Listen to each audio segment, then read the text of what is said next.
Hello, everybody, and welcome to the newest episode of Technically Trek. I am your host, Dave Prime, and over yonder there is Legacy Zach. How's it going today, Zach? Pretty good, actually. How about you? It's been a day. As I always like to say, a day without alcohol is a good day. So, yay Yeah, on that.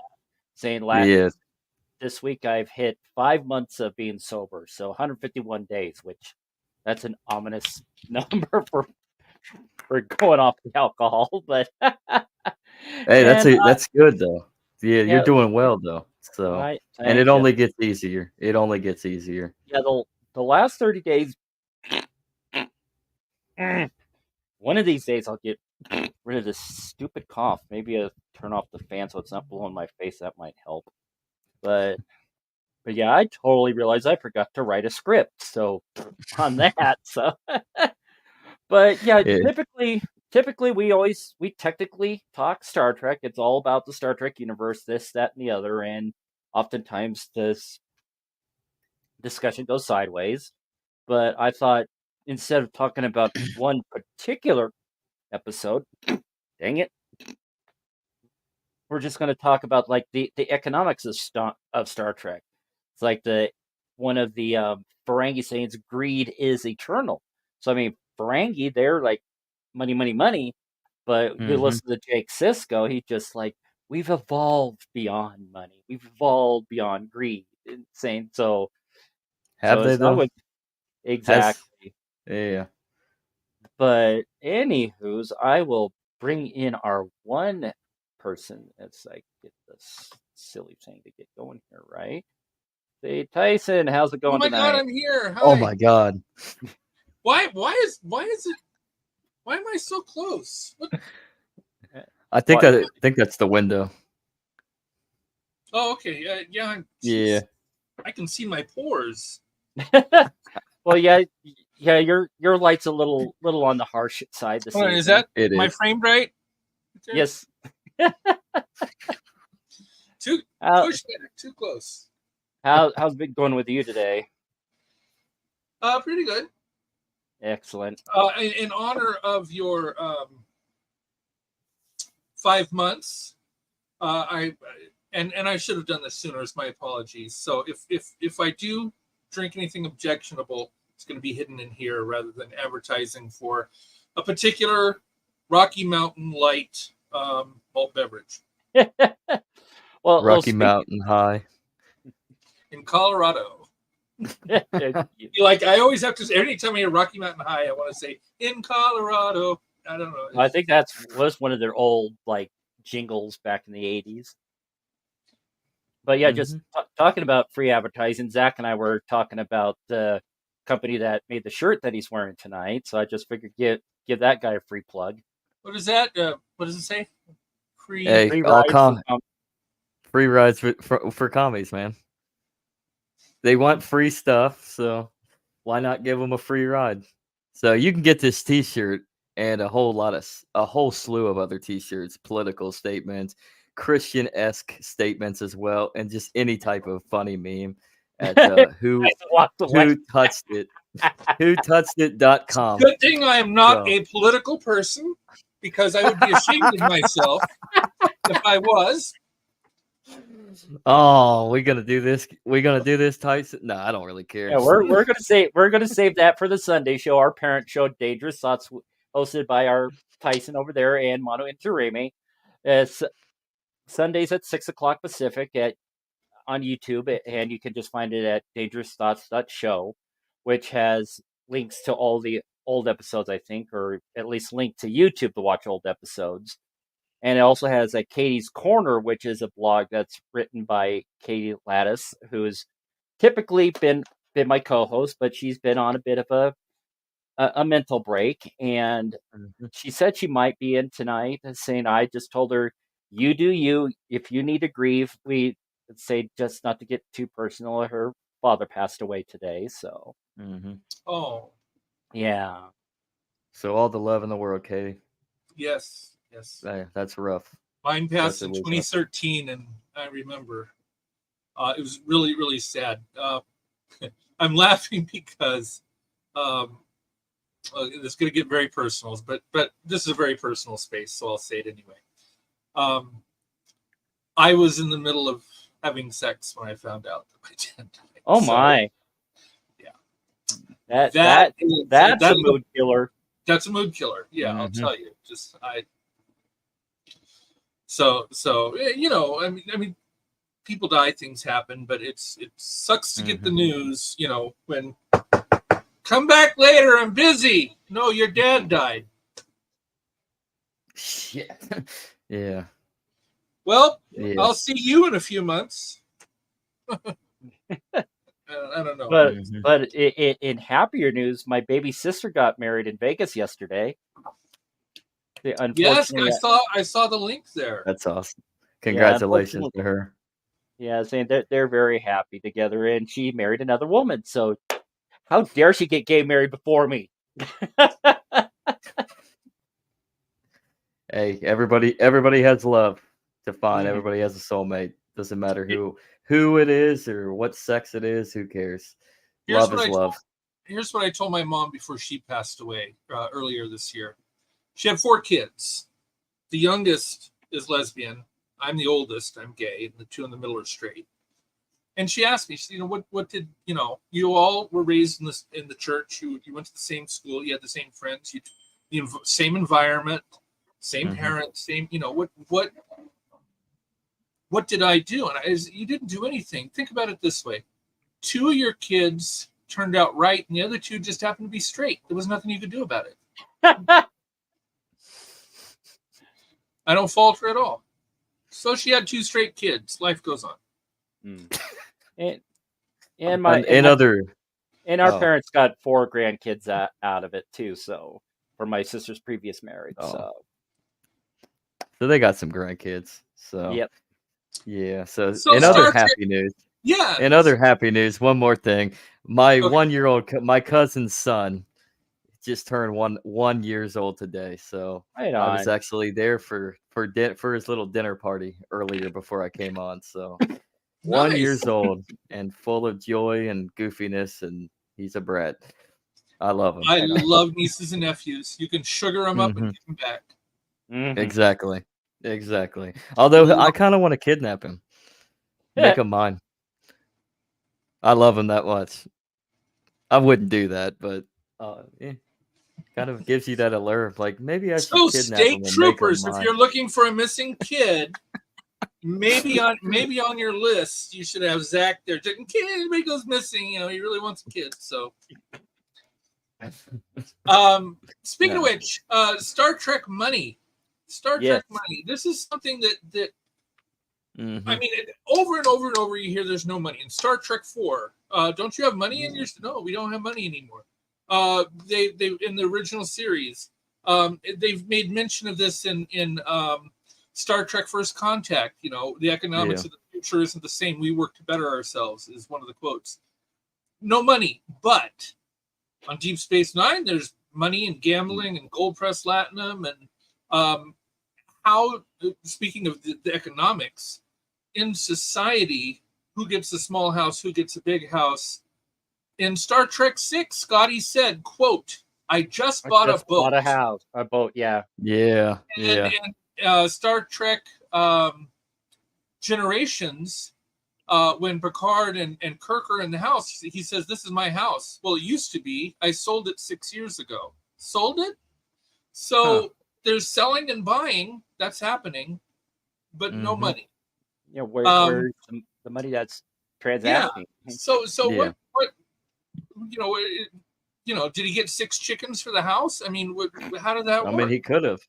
I mean, theoretically, if you want to put it, I mean, medium of exchange is a medium of exchange. So it could have been, there could have been all sorts of different ways. The Federation itself might not necessarily have a currency system, mainly because of the advances in technology with the replicator. And they may have actually evolved to this post-scarcity level of society to where they don't need money. But in other parts of the galaxy, you may have you're not going to necessarily see that, especially on the outer fringes of the Federation. So you might see different mediums of exchange, like the Ferengi. You just mentioned it, Tyson. You got gold press latinum. I mean, Right. you could see there might be some system there that we don't know of, not mentioned in the universe, where you are using chickens or some type of barter system. I mean, Any cock will do. yeah. I think, all joking aside, I don't know that they've ever expressly said the Federation. Earth doesn't use money. It's Earth, yeah. It's always been humans that have said this, and it's always been in reference to Earth. I don't know that they say the Federation, because remember, think the you're right. Federation is made up of a whole bunch of different planets and societies, Mhm. and maybe within the Federation, some of those worlds do still use a currency. It doesn't Mhm. specifically say they don't. It just Earth doesn't. Unless I've mistaken, but is there been any reference to the Federation, all of the Federation worlds? Come to think about it, yeah, I think you're right. I think it's just Earth. Yeah, because the Federation's just humongous. But I could have sworn, I don't know if it was the original series, but it might have. I think it was an earlier episode in like Next Gen that might have mentioned it. I'm not. Yeah, I'm not entirely sure. It's been a while since I've ran through Next Gen completely, but I think there is a mention of the Federation having no real currency, but I could be wrong. It I might just honestly be Earth. don't know. Mhm. I honestly don't know, but the Federation does have to interact with other consortiums, whether Mhm. Societies.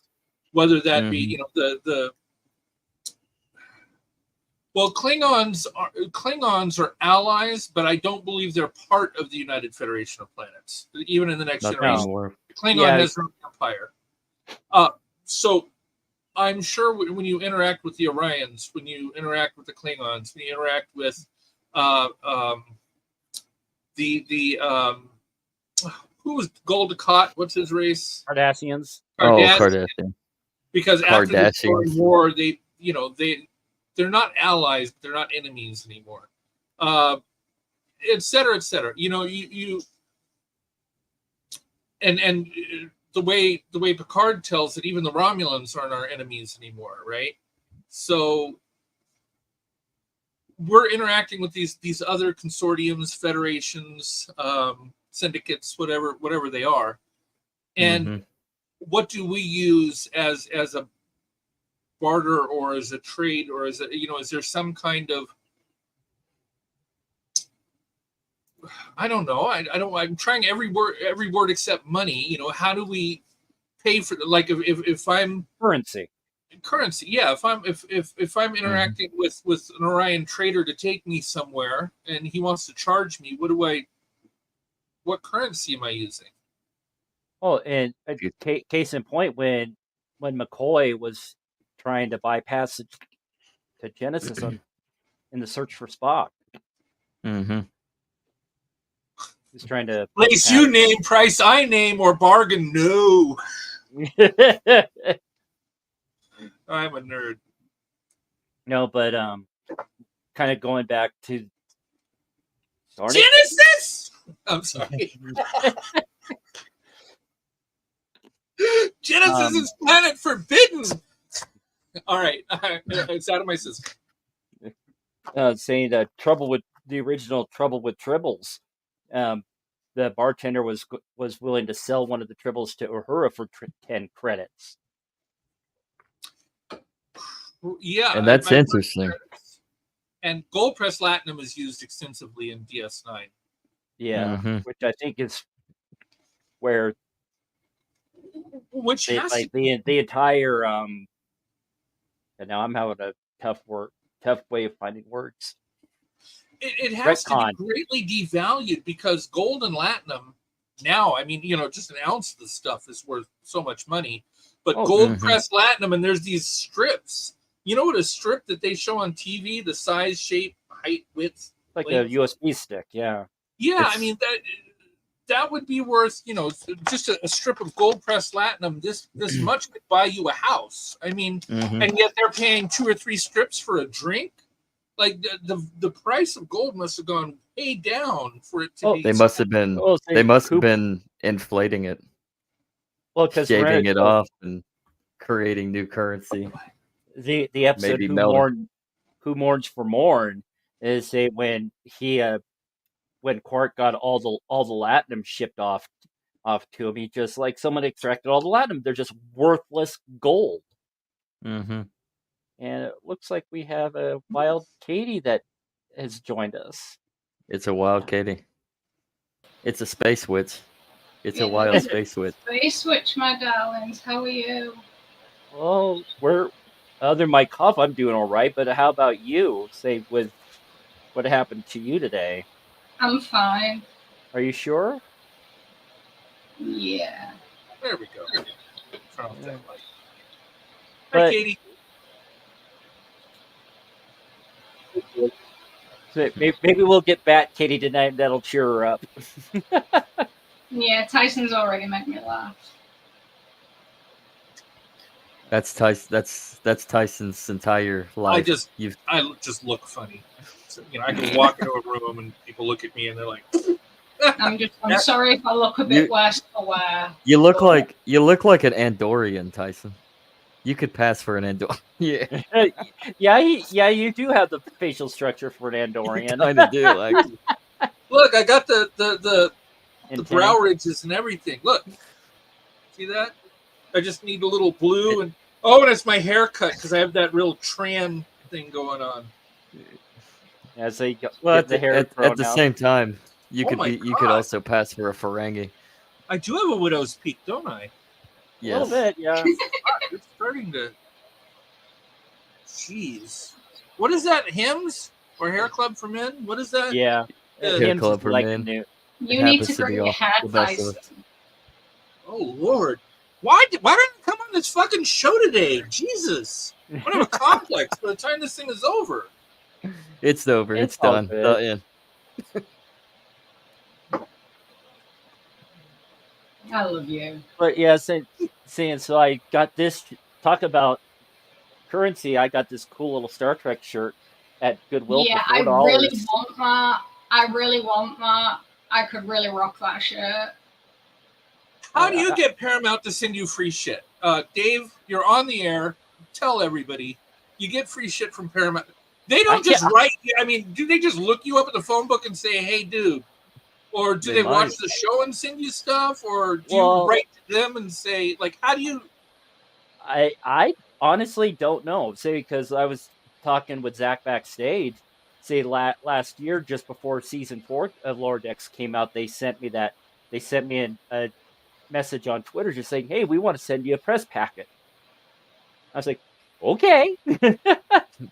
And then just earlier this month, I got an email just saying, "Hey, we're sending out these copies of the poster to certain people, and you're it. You're one of them." I'm gonna ask to get on that list. And everybody. The email even said that, darn it, that if you forward it to somebody else and they try to fill out the form, they're going to check, saying, "Okay, that email doesn't match some on the list, and not going to get it." Well, can you send me the email anyway? Not that I want to fill out the form or anything like that, but just so that I can try to contact somebody and say, "Hey, give me free stuff." I got an audience too, and I can promote your shit." Become a sponsor. Okay.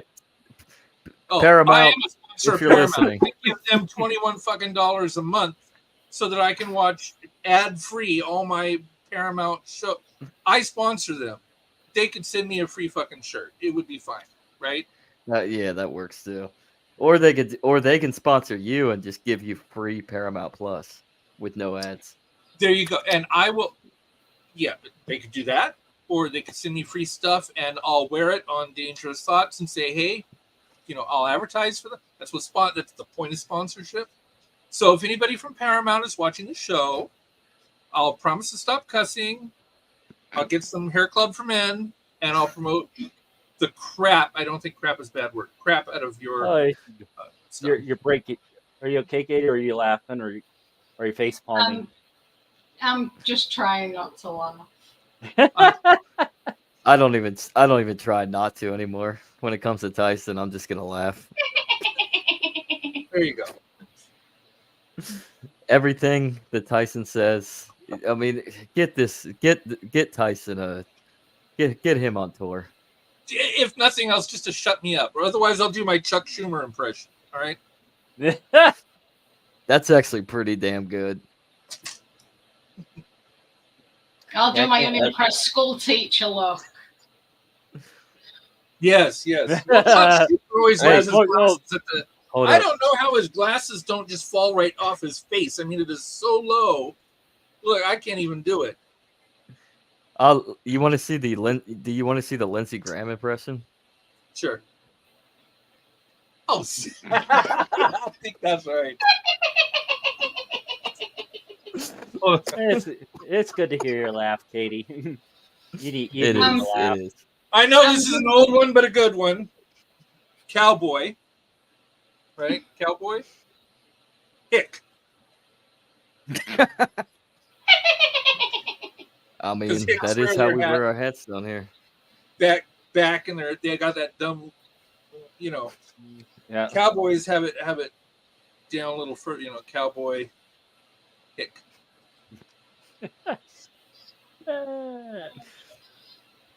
It works better when Mike does it. He's got the face for a hick. Star Trek, we went from Star Trek money to hick. Which is Well, I mean, they do have a couple of cowboy episodes of Star Trek, so They do actually. most of them in like TOS. Mm-hmm. We And don't then, of course, you have the Picard rode a horse. Yeah, Yeah. but I mean that wasn't like very like full blown cowboy like Spectre of the Gun, Fistful of Datas. great episode. Both great episodes, even though one of them's not of Katie's liking. Yes, we don't mention TOS around me, darlings. Especially not when my migraines raging. Yo, I'm sorry. Well, I live in Ramona, so I've ridden a lot of cowboys. Horses. Horses. I've ridden a lot of horses. I'm going to be banned. I bet you have, my sweet.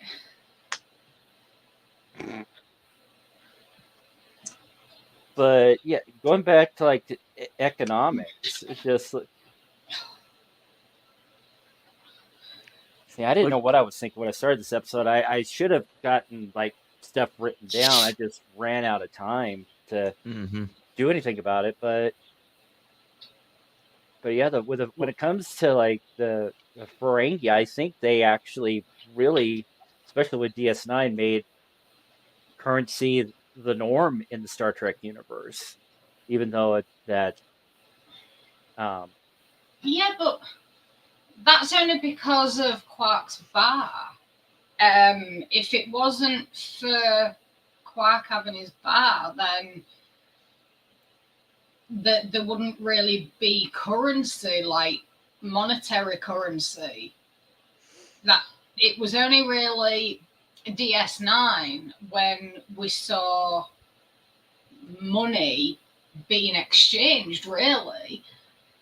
There wasn't really anything before that. I mean, in First Contact, Picard just says to Lily that humanity work to better themselves.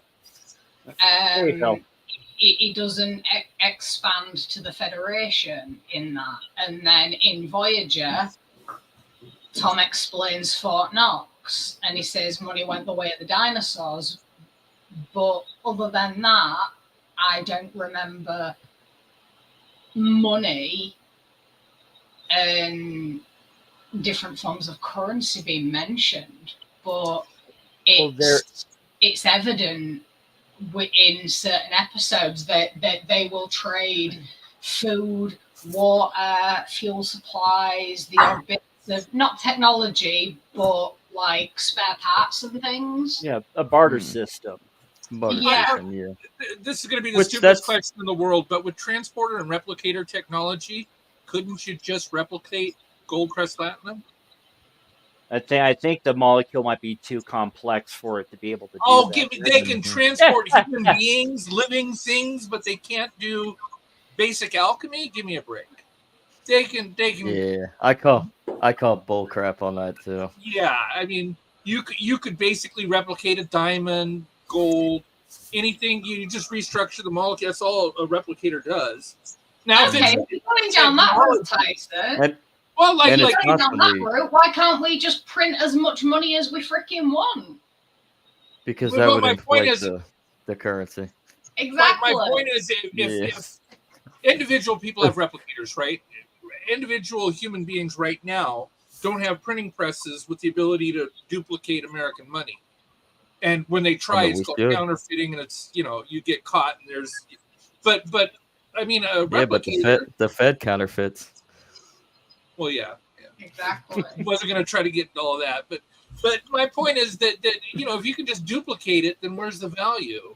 The replicator can't replicate like the doctor's mobile emitter because it contained technology that was futuristic, and so it didn't recognize. I can get that. Gold is a base metal. I mean, there couldn't be an easier thing to replicate.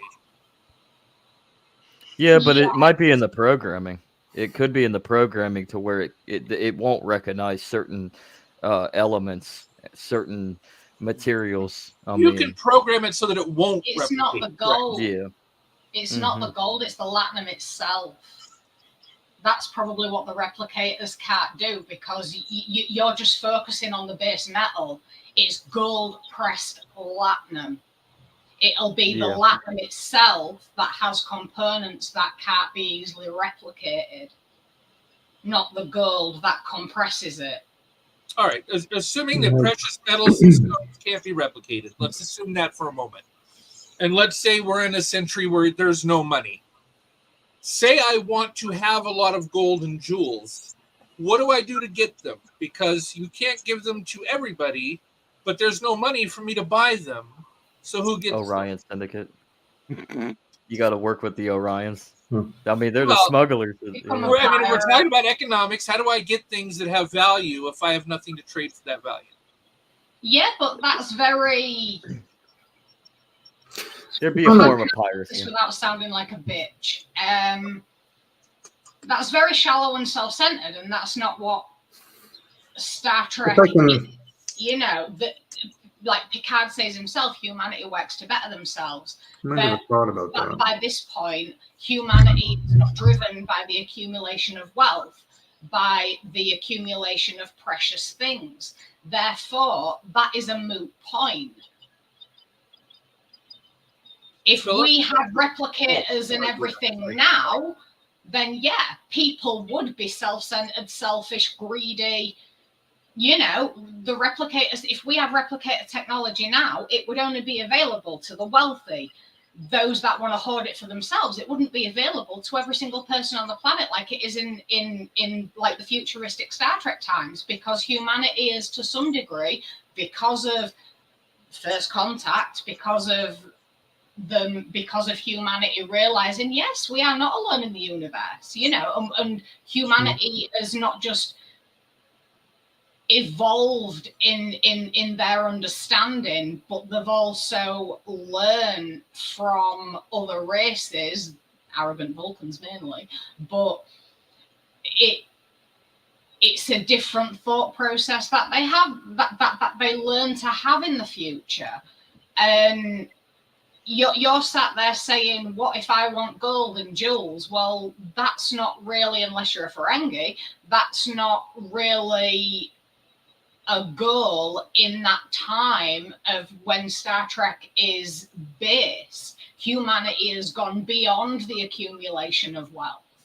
But it's not wealth for wealth's sake. It's humans from time immemorial have liked pretty shiny things, right?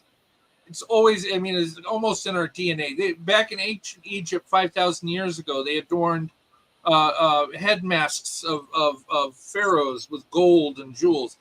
this is something that is not a new thing. You know, even if there was no monetary value to it, say it was worth nothing, people would still want it because it's pretty, it's shiny, it's a precious thing.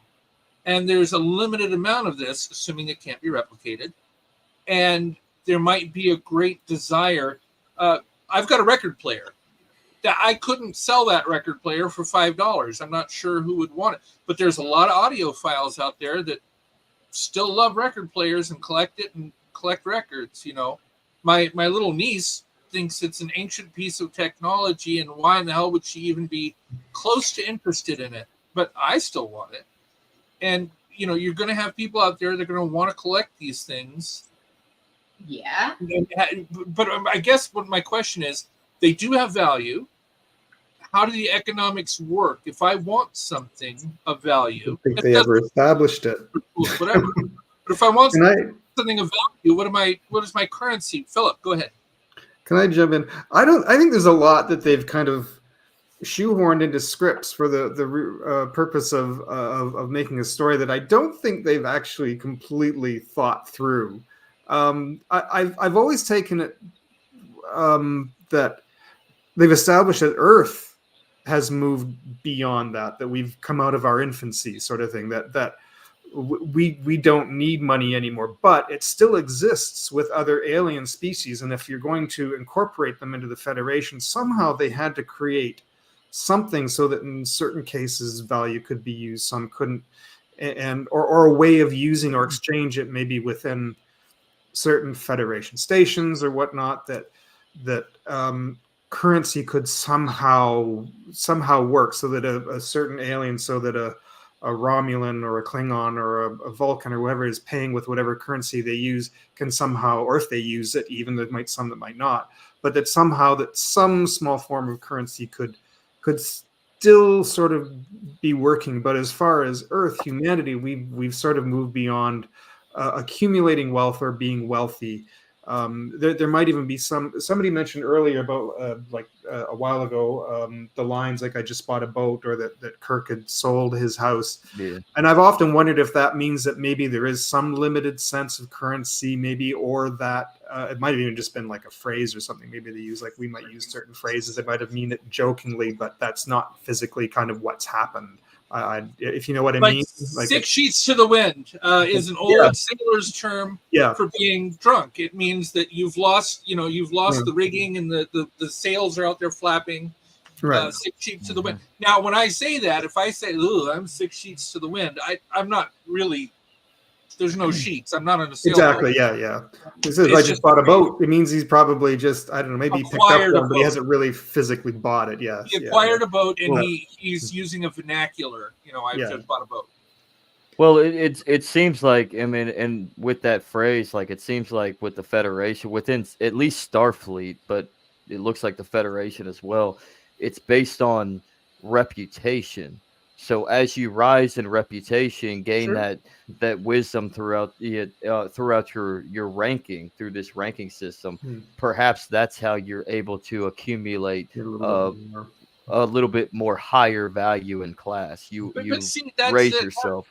That's service, right? So let's say that because I'm a Starfleet captain, I have given so much service. In exchange for that service, I'm given better accommodations or houseboat, whatever. But isn't that exactly what money is? I mean, you earn money. Kind of. I mean, who works for Athos and doesn't get paid for it, while somebody else. Not necessarily. All money is a medium of exchange. So you're right. The idea of value is subjective on the beholder of those that are in the exchange. So basically, it's just a middleman for being able to trade amongst one another. So your value is whatever you perceive within that marketplace. I get that there could be, say, a family wealth, right? I'm not going to mention a former vice president who's fat, orange, and Cheeto-ish, but let's assume that there was family wealth there.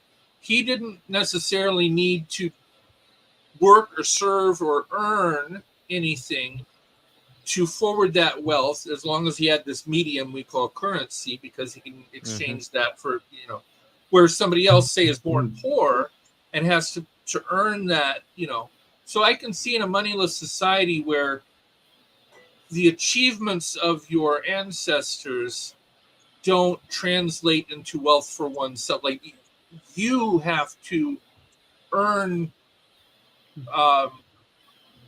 the things that you have in a futuristic society, and it's not just passed down from familial wealth. If that makes any sense. Like you need to be of value to the society in order to get something out. Yeah, Has and the only curiosity. Oh, sorry. Has anyone? I think I mentioned this maybe the week before. I know at some point I mentioned it. But is anyone familiar with something called the Venus Project that was put forward by a man named Jacques Fresco, who passed away a few years ago?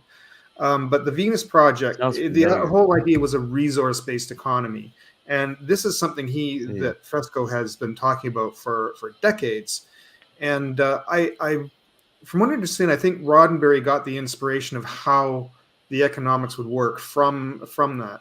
I discovered Jacques Fresco when I was watching. If you've heard of the Zeitgeist documentaries by Peter Joseph, it's a really interesting series of movies. I recommend, because it's the same idea, and he had Jacques Fresco in a couple of them. They had a falling out, unfortunately, but over money. Yeah, I'm kidding. Yeah, no, it was over the way the documentaries were put together.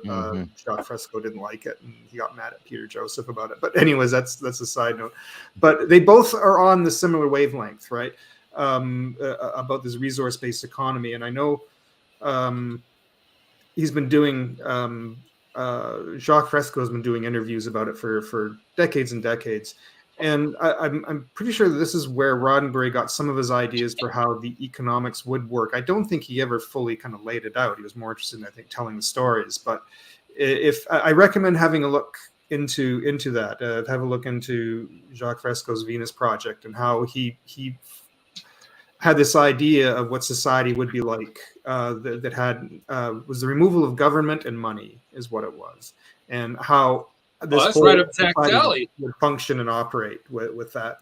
And it was, but it's really fascinating. It's really and that's where, when I saw the episode, it was in Next Generation, where they found 3 people that were in cryogenic sleep for 100 years, and the one guy wanted to find out what happened. The 49ers, was that the episode? No, that was the neutral zone.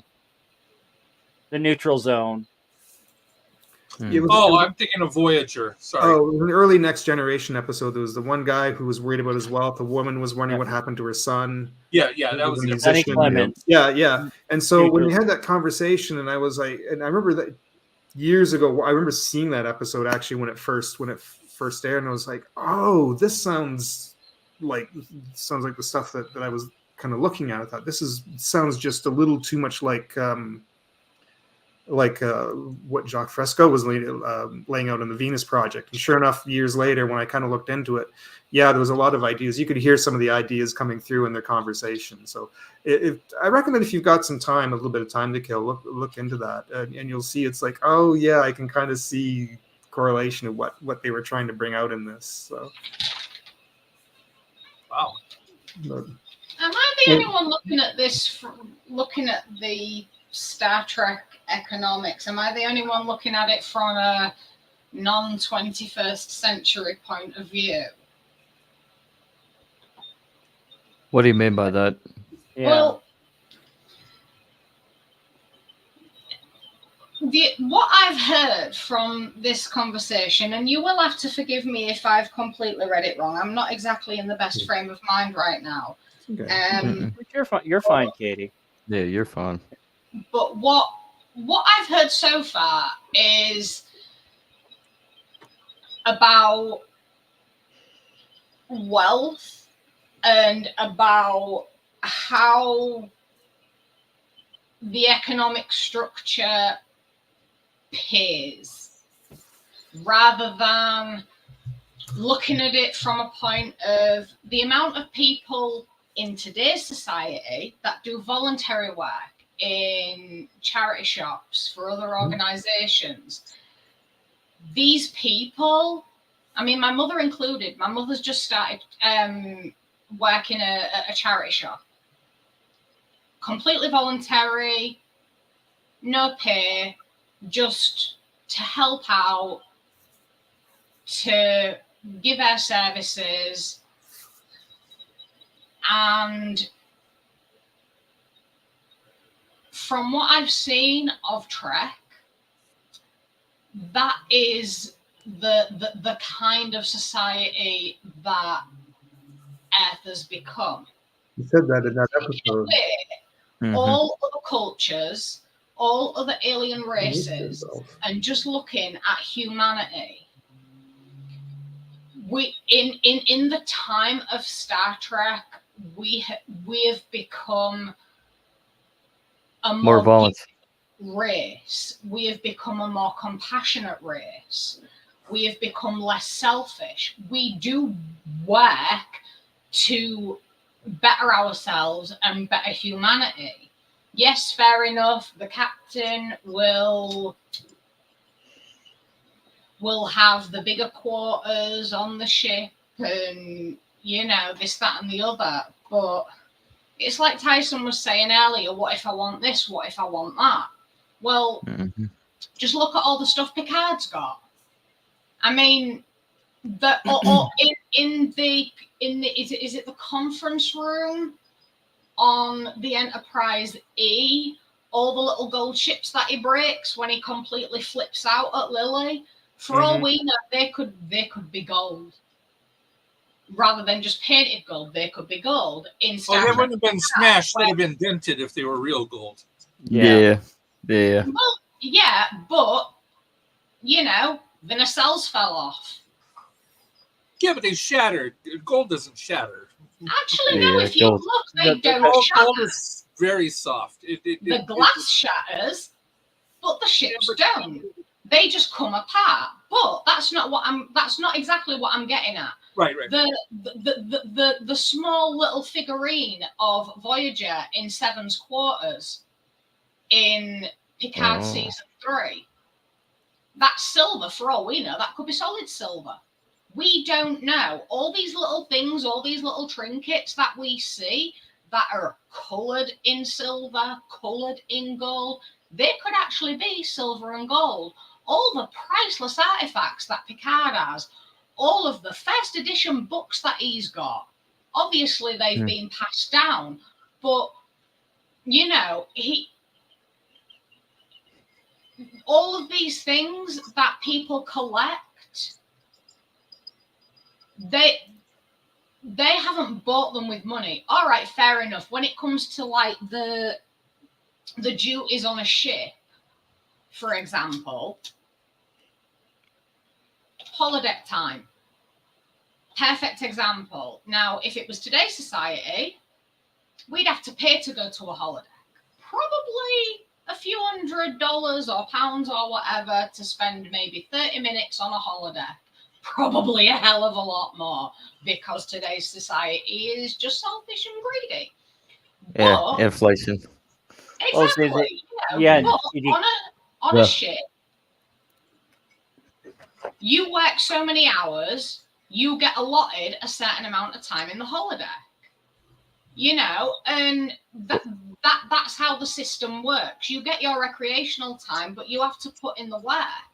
Regardless of how you put in that work, you could be a really good artist and contribute to decorating all the ships in the Federation, to hang artwork in restaurants and other places. You could be a songwriter and provide music. You could be a writer providing stories, providing holodeck stories. You give to society, you get back. But Katie, I've got a question for you. Accumulation. In episode 1, in Star Trek Voyager, season 1, episode 1, where does the captain get Tom Paris from? She wants Tom Paris. He's not available. Why? Because he's been incarcerated. All right. Yeah. So if we're in this society of selflessness, why do we have penal colonies? There's still crime.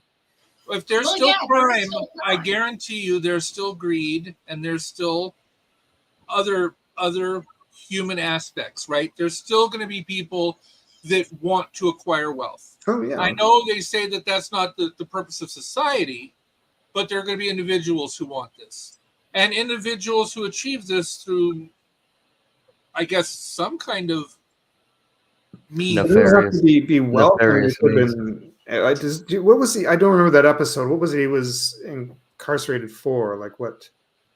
Because I'm thinking, like, I mean, That's there's you could be fighting for somebody's rights or equality. You could have provided something to them. They weren't to somebody who wasn't supposed to have something, not necessarily wealth and value, but it could be weapons or something. I don't. Or Depends breaking on the what- Grant Directive, or any, Yeah. court-martial. There's.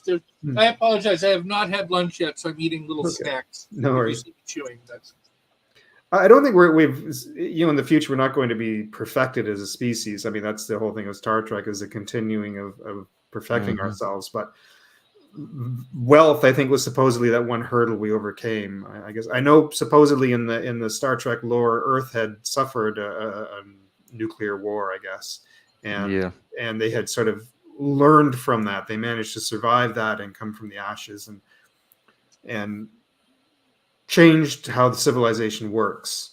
I don't know if they've never ever gone into the. I don't think they've ever gone into the description of what happened during that. But I don't know if like society had been wiped out, governments had been wiped out, everything was destroyed, and they had to kind of restart again from the sounds of it, and they built society differently. So there's a new mindset within it. But as human beings, I mean, we're still capable of Yes, of but what I was getting at is, compared to how humanity is now, Hmm.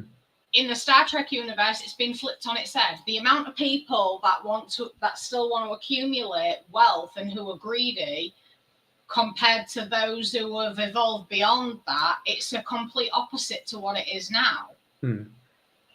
You know, the majority of people nowadays, they just want to accumulate things, wealth, just for the sake of saying that they have them. All right, I can't Right. really talk. I've got like what 630 books in my house. However, I don't have them just to say that I have them. I have them to read. I have them for entertainment. I also have them as a backup Right. because I'm ready for any eventuality. You know, Well- I've got my streaming sites to watch. I've got, oh my God, Travis, my darling. Oh my God. Hello, Katie. Hi. Oh, I want to kiss I was you. waiting Sorry, I for the didn't right mean- moment to pop him in there. I didn't mean to startle you. I was like, I knew Dave have his space, and I want to say, just on behalf, I'm so sorry to hear what's going on with you and everything else. But I wanted to join you guys for a short bit as what I can and stuff and everything. But all in all, what's happening? What's been going on? What are we talking about tonight? We're just talking about the overall economics of like Star Trek, why the Federation, trying to figure out the Federation's mindset on getting rid of money, while the Ferengi are just like greed is eternal and blah blah blah. Dave. The right answer was you're going to have to pay me to tell you what we're talking about. I see. Okay. I get it. Okay. So I gotta throw you a couple of dollars here. Bitcoin. Dollars. He Yeah. wants gold press latinum, Dragon. bitch. Oh, Dollars? okay. Oh, okay. So I gotta throw these hard bars at you. Yeah, just don't throw them at my face. Well, we could do what Morn did. He swallowed a bunch of gold press Oh, platinum. Yeah, but he put it all in his second stomach, so I only got one stomach. So Oh my God! I just thought about that. That's what they use for money then at Quarks, is that gold press latinum. That making it rain would kill people. Yeah. But so discussion is about economics in Star Trek. Yes, sir. Okay. Yes, I'm trying to argue the point that humanity. So I got a evolved. I got a question for Katie then. So with Star Trek, you think Roddenberry was onto something with how he painted the picture of this society, this almost utopian-esque society, towards what socialism could be if done correctly, Kind of, yeah. rather than what it does in reality, which is lead to violent utopia? Kind of, yeah, because we do have the capacity to be that way. but people don't want to grow beyond that. People think that wealth and the accumulation of shiny things and I've got more than you and I've got better branded clothing than you and all this is the most important thing in life, when it really isn't. It's about helping each other. It's about compassion. It's about being there for each other. It's about contribution to make About community. Yeah, and I do believe that Roddenberry had that vision for humanity, and that's one of the reasons he created Star Trek. He wanted, I believe that he wanted to show. Okay, we all know that I don't like TOS, but I'm going to use it as an example. He that humanity can grow beyond their prejudices, that humanity can grow beyond their greed. So what did he do? He put a Japanese man, a Russian man, an American man, somebody with no emotion, and a woman of color on the bridge of the starship of a starship. Such a unique and eclectic group of people that, especially in that day and age, in like the mid to late 60s, should not have been, like, society would have thought shouldn't have been in the same place and getting along and being given that prestige, that responsibility, that respect. But he had that vision for humanity and he forced that on people in a very unique way. And that's why, as much as I can't stand TOS, I have a lot of respect for it. Because Gene did have a vision, and then when he throws in the economics of, you know, there's no more greed and striving for wealth, it's all about the betterment of humanity, striving to help each other for the contribution to society, to make things run smoother, adding that into the mix as well. Now that is a fucking vision. And I have a lot of respect to him. I take my hat off to that guy, you know, and I just wish society could move along home, you know, and get to that. But there's one kink in that theory. There's one little kink, and that is that other than there's going to be gay people in the future. There's going to be gay people in the future, and those gay people are going to want to look fabulous, so they're going to need the gold and the gems and the because it's in our nature to be fabulous. I don't have any, but that's because I can't afford it. Oh, darling, in the future. That comes through in the personality, though. You don't necessarily need the adornment. I mean, anyone can do that, but that's going to just come through. And well, but yeah, you know, that's yeah.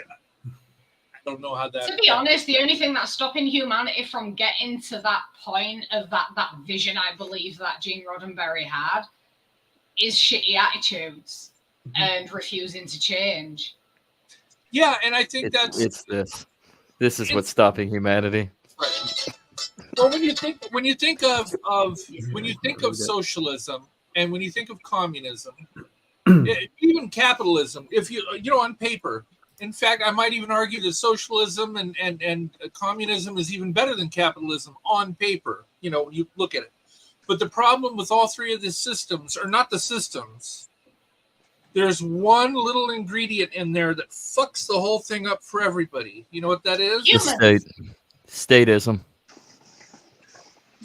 Both kind of right, but it's human greed. It's corrupt. Exactly.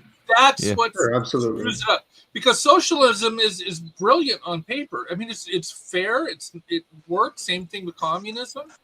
But when you put corruption in there, and when you take the three systems, I think even with capitalism, there's a lot of corruption. But since you have to calculate corruption as part of the equation, I think I think capitalism is still maybe the best. I think that's why we're a capitalistic society with some socialistic tendencies, Social Security, Medicare. but yeah. What I'm getting at is humanity had a big smack upside the head when the Vulcans landed. You know, the humanity had just gone through World War III. You know, still recovering from it. Humanity was on the bones of its ass, basically. And then the Vulcans came down because one person, one human had a vision to create the Phoenix, to create warp drive. He had the intelligence to, like Data said, you know, it was ironic that Elon Musk chose to use a weapon of mass destruction to inaugurate an era of peace. You know, that almost a direct quote from Data in First Contact. But, you know, he had that vision, but he didn't realize the impact. He did it for money. He admitted it himself, you know, he did it for money. But when those aliens landed and did the live long and prosper thing that he couldn't do when he was all fingers and thumbs, humanity had a big smack upside the head and they had a big wake-up call. And maybe that's what humanity needs. Maybe humanity needs to be on the bones of its ass and then have a massive wake-up call from the heavens, you know, to be able to think, oh my God, yes, we are complete and utter assholes. We need to change. I think that's I think you're right. Keep in mind that there was very few people left on the earth after World War III, right? Yeah. Billions. They said billions with a B. Billions were killed. So that kind of takes us to current events right now. Yeah. Right, right. So you're in that perspective. Billions are killed. Humanity's only now getting back up on its feet, barely. And then aliens land. And, you know, it's also interesting that in this time of limited technology and limited resources, that's when warp drive's invented.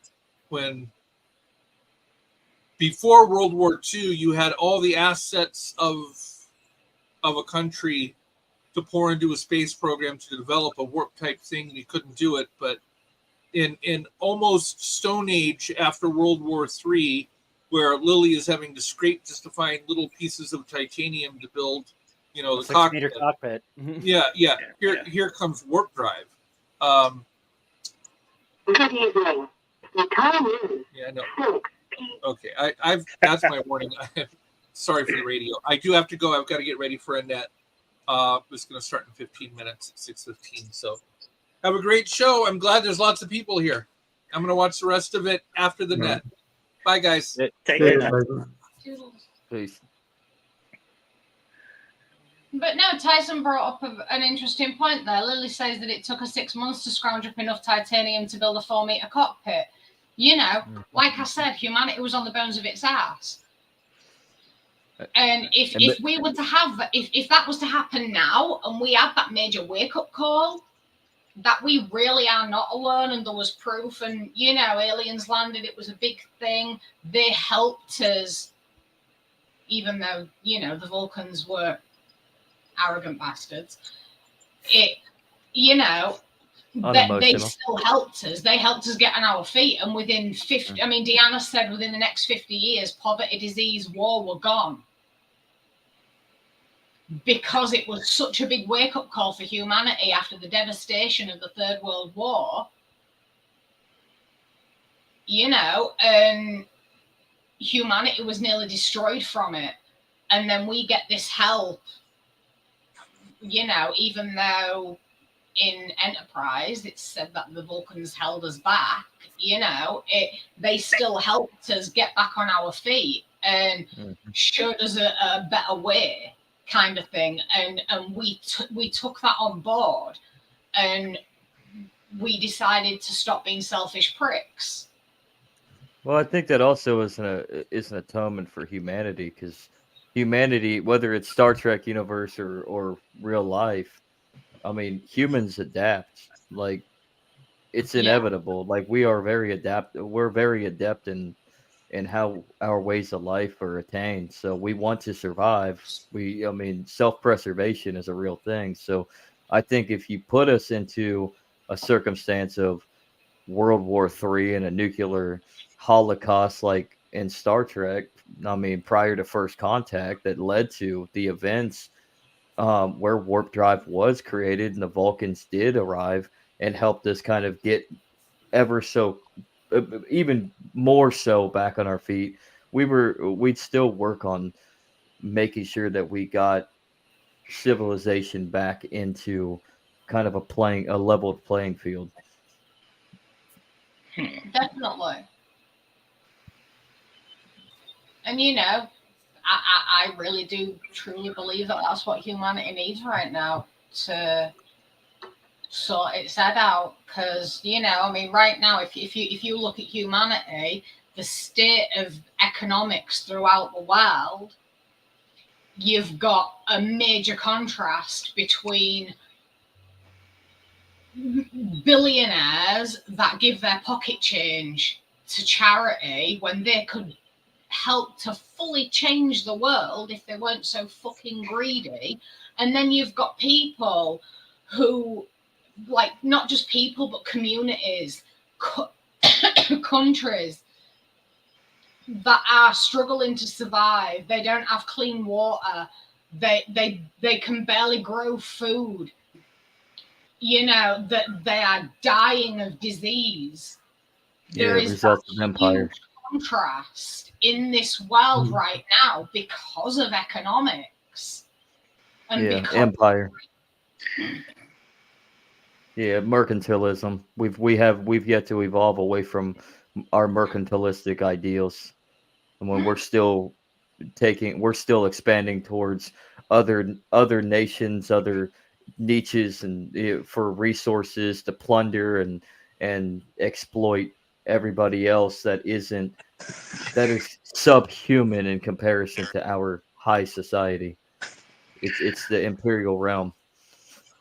That imperial mentality that still hasn't got away. We haven't evolved from that. You would have thought that maybe the United States could have been that evolution towards a better psyche, considering we fought a revolution against an empire to free ourselves from that empire, but we've just digressed back into the same old, same old. It's the old world. The new world is the old world, if you really want to look at it like that. Travis, And you somewhere, Say what? No, it sounded like you had something to say on that too. Well, I I didn't was mean gonna to say. cut you back off. Oh, I was gonna say. Do y'all remember Star Trek episode? I can't remember at the moment and everything, but do you remember? Y'all ever heard of the term "the Great Material Continuum" from the Ferengis? Yeah. Oh yeah. That I think it's like Faith River. It was a big title on DS9. And the Ferengi saw the universe. If from what I understand, the Ferengi saw the universe in the way of millions of worlds. There's millions of worlds in the universe, and one world has too much of one thing and not enough for others. So if you was able to navigate the great material continuum and stuff, you can flow through it. In a sense, you can navigate the economics in the river or shore without getting straight on the shore and stuff, as they say. You can navigate and make yourself, in a sense, for Ferengi's profit and stuff and everything. Treachery, Faith, and the Great River. That's the name of the episode. Season 7, episode 6. Yeah, yes, I remember that one. but the thing about that is, it's like we, in a sense, you look at it like needs, wants, and haves. You want to talk about us today and then Star Trek. The possibility of a Star Trek. What do we need? What do we want? And then the haves and stuff and everything. I mean, the whole thing comes down to it is, like, I guess Tyson said in a plain and simple thing: human greed. There are people who have something a lot of something, but yet, they're not going to just give it away freely because Mm. they want something in return.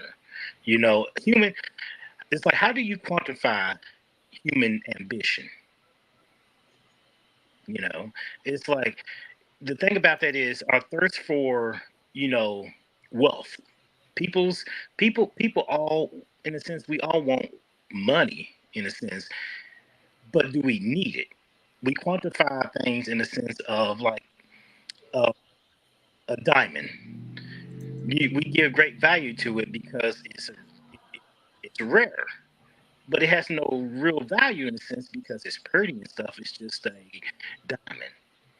Gold. It's, I mean, any kind of rare earth metal or, precious metal and stuff and everything, we give it value to and stuff. But in the end, it, it, it comes down to our thinking that it has something worthwhile. It can be it can be something that can help us in a sense. Like, in a sense, I remember, I heard y'all talking about gold. Gold, besides spending for, like, profitable means and stuff, you actually can use gold in technology and different types of, stuff. Diamond diamond cutters, Mhm. different in different aspects besides, using it to, say, for wealth purposes and stuff and everything. But, I mean, it's just how I guess us humans are and stuff. I know what Katie, has been saying, but like the in Star Trek, the Great Material Continuum and stuff is basically saying that there are a lot of worlds in the universe that, one planet has enough of stuff, but another planet may not have, what that planet has. You know, how is that planet?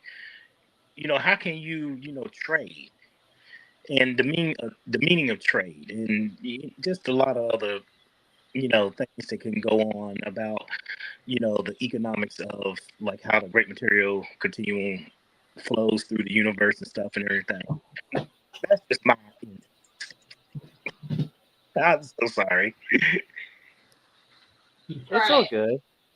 I mean, you do got a point where materials such as gold, they have another tangible asset to it than just accumulating wealth or using it as a medium of exchange. And you Yeah, can look back at, like, the ancient, not to go ancient aliens on us all in this episode, but if you go back to the ancient Sumerian texts I and like that. look into the Anunnaki and why they came to this planet and created man, it was to they actually, speaking of a large scale war between worlds on their home world, we'll just call it Nebeyu, uh, Mhm. and their world was so destroyed and their atmosphere depleted, they needed the gold to repair their atmosphere. So they found Earth. They took off, found Earth. They ended up discovering that this is a right place, teeming with life. That has gold depositories, and yet but we need a workforce to help us mine it. And so they ended up eventually creating man as that slave race, that workforce race, in order to mine that gold that they can ship home and repair their atmosphere, or Yes, so the yes. story goes. So Yeah, 450,000 years ago. That's when, yeah, this all allegedly happened and stuff and everything. yep, But that make allegedly. yeah, you make a really good point there about, you know that the Anunnakis. You go back and you start looking in the early days of, like, uh, where human beings started, like, valuing, and, like, well, you can look at, like, South America. In before the Europeans came to South America, they was adorned with all kinds of gold and stuff and everything. They didn't see value in it like, Europeans and people in the Western world did. They seen it in the sense of, something as, you know from their gods and stuff and everything. Only in, the Western world, Western civilization is where they place, value on it for currency, exchange for, well, if you have something that I have that you want, or vice versa. You know, we need something, and it's been said, you know, for a long time and stuff like that. We need something to, you know, make it like, you know, legit and stuff and everything. It's like I have this, blah blah blah, whatever, you know. But you're right, you know, the alleged story goes with the Sumerians about the Anunnakis, you know, creating the human race for labor purposes for mining gold. You know, I mean that's pretty interesting. I have heard that the first time I ever heard that was almost 18 years ago. Katie, I thought you had your hand up for a moment. Yes, I did. Just talking about economics and wealth and, you know, all like what people value. And like talking about precious metals and the value of it. This, one of my goblets from my altar, I've got 2 of them. It's part of a pair. They're solid silver.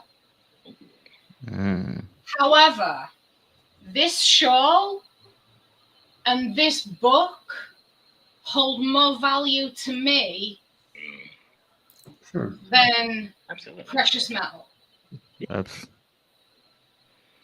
My tattoos hold more value to me than precious metal.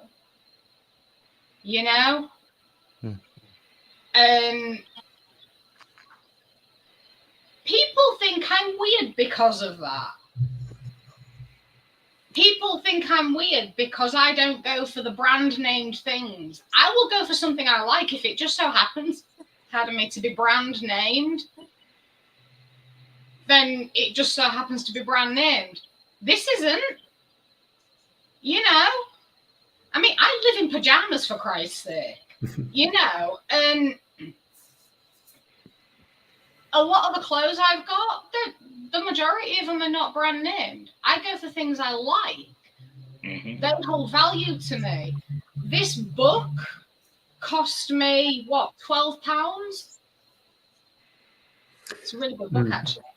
And, you know, I don't even know how much they cost me. I can't remember. But they cost quite a bit compared to that, at least like triple or quadruple what that book costs. That book holds more value to me.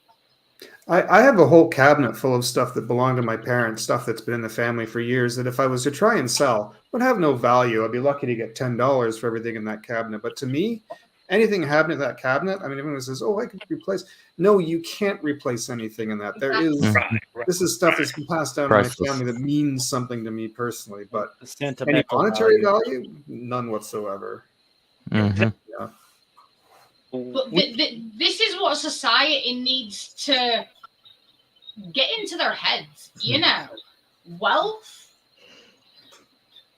isn't about money. Wealth is about what you value. Wealth is about anything but money. You know, I mean, all right. I'm in the middle of writing my first novel. I don't know if it's going to take off. You know, I don't know. But I want to become independent. I want to earn my own money. But that's only because I need to live. Exactly. But creating that holds more value to me than any money that it could provide. And the people's enjoyment, well, I hope people enjoy it, you know, people's enjoyment of it holds more value to me than the money it'll bring in. As long as I've got enough to survive and get by in this world, I don't want to be wealthy in a monetary sense. I just need enough to get by. I think a lot of people feel that way too. In many ways, it's you know, I don't want excess monetary wealth, because to me, having a good book, having a shawl to wrap around my shoulders, having a comfy pair of pajamas to just slouch in, you know, that holds more value to me than a piece of paper or a piece of metal that has value. I mean, Or- pieces of paper don't have value anyways, unless it's a book. Exactly. You know, I mean, it. Well, no, This just is what yeah, society needs to get into their heads. You are not wealthy if you are a billionaire. You know, if you don't have value within your life, you're not wealthy. Well, that goes back to my Mhm. original statement: is how do you quantify what wealth is? In one person may quantify wealth in um, things, in material things and stuff, but like others, like yourself, Katie, you quantify wealth in the sense of things that have no, like things that you cannot place value on and stuff. Exactly. People, at the end of the day, when people who have massive amount of fortune and stuff, billionaires or millionaires, when you want to call them and stuff, when they die, they are not taking this money with them to the other side. Mhm. So somebody is going to inherit that Mm-mm. wealth, or they're going to wield it or do something with it and stuff and everything, because it's going to be a continuous cycle and stuff and everything else. So in a sense, the the value of the wealth is only to the individual, in a sense, and thinking that Yeah. yes, you may be the most richest person on the planet, with money wise, but does that mean that you actually are valued? Yeah, I mean, yes, we talk about the person. I'm not gonna say his name and stuff and everything else, but like he's doing all kinds of crazy things, to try to better humanity and all this other stuff and everything else. But on the flip side too, it seems like he's going against he's going against certain things and stuff. It's like you want a betterment for humanity, but you're kind of taking two steps back with certain things you say and everything and things you do and stuff. So in a sense, I it puzzles me and stuff and everything. And I've seen somebody just said something about replicators. Replicators would be an interesting tool in a sense if we had something like that from Star Trek and everything else. But in a sense, it would be very dicey to have something like replicators and stuff, because it'll be almost a fight for them. We kind of We almost kind in a of way do. And I'm not talking about like as far as a machine that can make something, Yeah. but I mean the fact that we actually have recycling. If it wasn't for like brand names and companies, but if you needed a particular object or thing, like a shawl or something, the fact that we can do recycling and that we could grow to produce things that we just simply need, but so much has become commercialized that somebody has to make another one that's I need a Mhm. lamp for my desk. Well, I could go to the store and buy one. It's like, but obviously there's going to be another store that says, well, we make a better lamp for $5. So there's this Mhm. whole system that I think keeps us in competition. a cycle. We really should be farther along than we are, but I really think it's I mean, greed Well, and I no, think that's the key, though. I think competition actually makes it better for all of us, because then you yes. can you can decide that, oh well, you want this lamp, but Joe Schmo down the block has something that's cheaper and better. So, right. but I mean, at the But at is the the end of the store day, really interested in you having a good lamp, or are they interested in keeping you as a customer and getting your money? well, of That's course, true. That's, yeah. that's true. Right. That's true. So you do want to keep that But business. can they make So it out of cheaper material and tell you it's better? I mean, are they lying to you, or you just Do you know, right? you've just that's brought the up a problem of really today's good world, is the point. cheap. Yeah, absolutely. Like, Yeah. Hmm. Yeah, go ahead, Philip, Katie. you But just brought up an excellent point, and this is an argument I have been having with people for so many years. And one of my exes, she was really, really big on buying like brand named things and always wanted to be walking around in like designer gear and stuff. And I actually bought a designer pair of jeans, and they cost a lot, but then I bought a pair of jeans for about 25 quid. That cheaper pair of jeans was much better quality. The jeans were identical. Typical. And I made sure of it. These jeans were identical. The only difference was that one of them had a branded name on the back, had a designer label. That was the only difference in these jeans, is the name on the label. And yet, this designer pair of jeans that cost me a few hundred quid, they were worn out within a year. And yet, these other pair of jeans I had for about 10 years. Mm-hmm.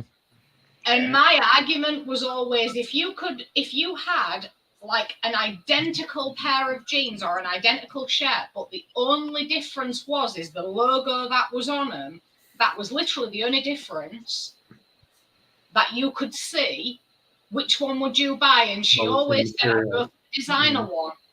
And I'm like, why? I've proved the point. Designer isn't always better. And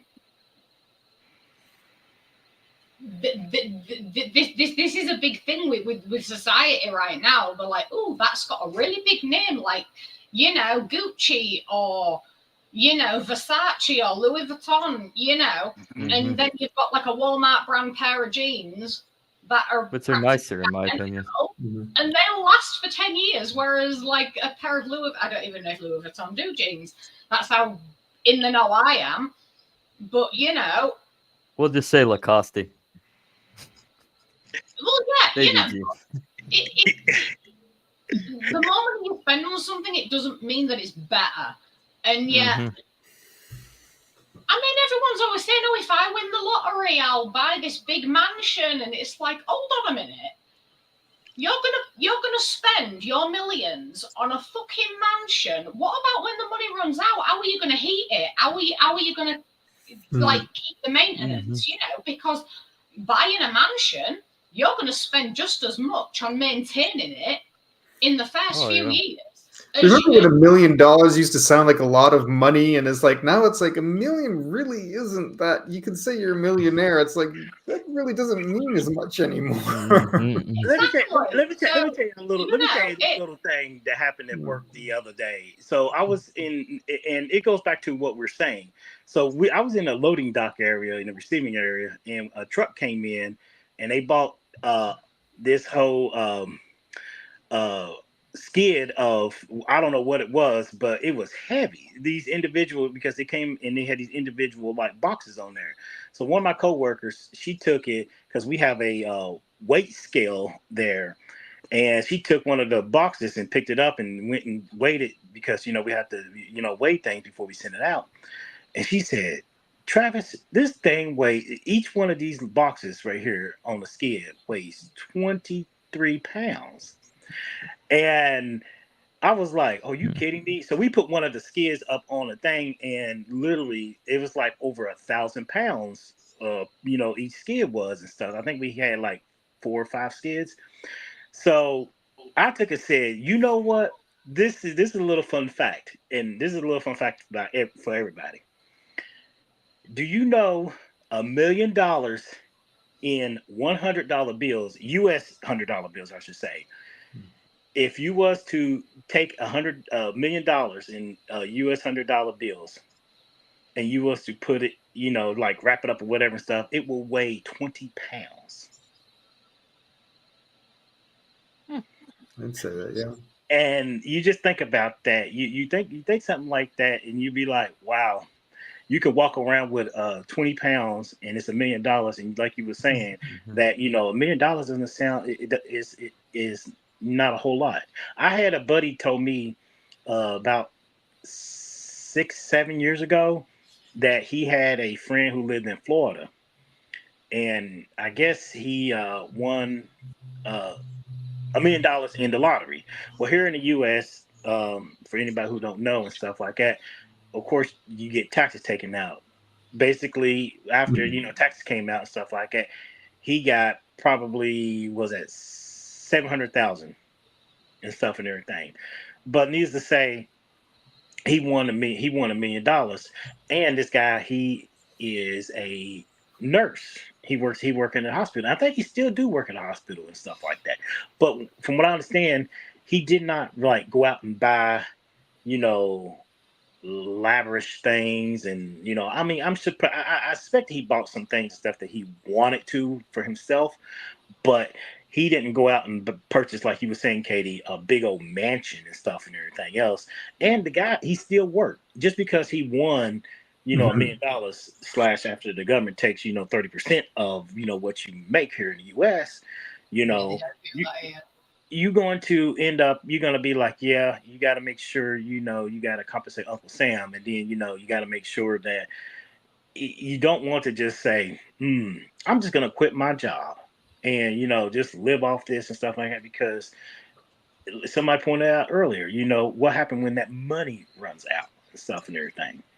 I mean, because in this day and age, we live in a high flowing society and stuff. And things are not cheap. Life, just the cost of living is not cheap, especially living in Florida is not cheap. So, you imagine, you have to have some sort of income and everything else. But, I suspect that this, my buddy's friend, he didn't quit his job because, he enjoyed being a nurse. Yes, he won this additional money for himself and everything else, but that didn't change who he was. He continued to, go to work and still, take care of patients and stuff and everything else. And, I'm not sure what he's doing today and stuff like that. I hope he's okay, because he was in the path of both Hurricane Helene and Milton and stuff. And, I got to get in touch with my buddy and ask him how his friend is doing down there. But with that said, guys, I may have to be getting off here. It's 9:30 East Coast time, and it's going to be a long day for me tomorrow. It's 2:30 a.m. here. Eastern time zone, raise up. Are you in Eastern time zone too, Zach? Yeah, yep. I'm in I'm Indiana. Eastern as well. I'm near Toronto. So, you're near Toronto? Yeah. Mm-hmm. And Zach? Indiana.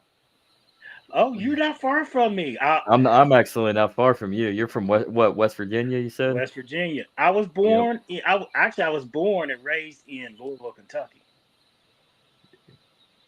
Also not far from me. I'm literally I'm only 2 hours from Louisville. I'm glad you noticed me. Yep. My family's been here since 1988. But guys, it's been fun. It's been fun. Wish you could stick around longer, but appreciate you stopping by, Travis. It's good Absolutely. to hear you. I'm sorry I have been so absent for so long and everything else. And I know me and Katie, we text each other back and forth, and I try to stay in touch with her and Mala and stuff and everything. I just got so lost. I mean, it's so much stuff happened with work and all, but I was like, I gotta get back to my DT fam. I was like, I miss you guys. I miss just talking about. And you have been so missed, my love. You really have. I could kiss you right now. But before I go, I got this to say. I got a rule of acquisition for you guys. Oh boy. This was actually in Star Trek Voyager. Actually, it was I guess a new rule that they created and stuff and everything. But it's a rule of acquisition 74. Anybody know it? Not at the top of my frond. Not on my noggin right now. Profit equals